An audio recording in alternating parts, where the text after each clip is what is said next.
Hai sahabat semua, kembali lagi ke channel Mak Noh.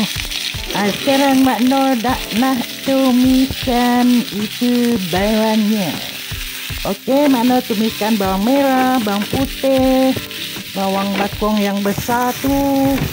Ready cook sosis Untuk Mak Noh buat mie kolok goreng, masukkan 1 biji telur. Ini Mak Noh menggunakan 2 keping mie untuk makan 1 orang.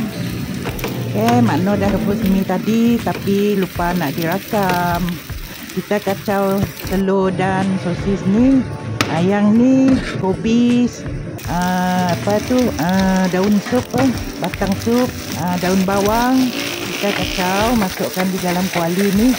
Kita kacau-kacau dengan lemah lembut. Okey sahabat, sebelum lanjut lebih jauh, jangan lupa dukung channel Mak Noh dengan cara tekan like dan subscribe dan hidupkan loncengnya juga.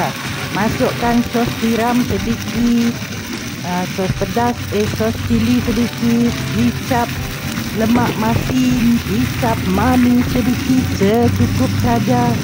Mie ni khas untuk seorang yang makan, bukan untuk 2 orang.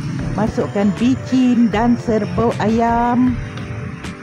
Bagi kita merasanya sedap, dikacau dengan lenggang-lenggok, lemah lembut. Maaflah sahabat, video Mak Noh goyang-goyang kena tak ada stand sahabat. Mak Noh memegang pakai tangan video telefonnya. Ini mie yang sudah Mak Noh rebus tak direkam tadi. Maaflah sahabat, sahabat semua kan orang yang pandai. Bijak. Okey, dikacau-kacau. Jika sahabat nak mencuba mie ni, bolehlah datang ke tempat Mak Noh ni. Cubalah datang kat sini kalau nak cuba sekali lagi. Rasanya memanglah sedap. Okey, dikacau dengan lemah lembut biar sama sebati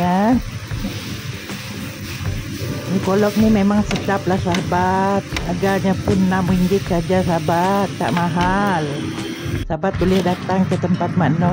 Okey, ni dah siap. Mak Noh nak letak sedikit bawang goreng.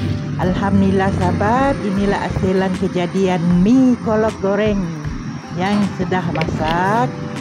Jangan lupa cuba di rumah dan jangan lupa di komen dan di share. Hasilnya dia seperti ini. Bye sayang semua.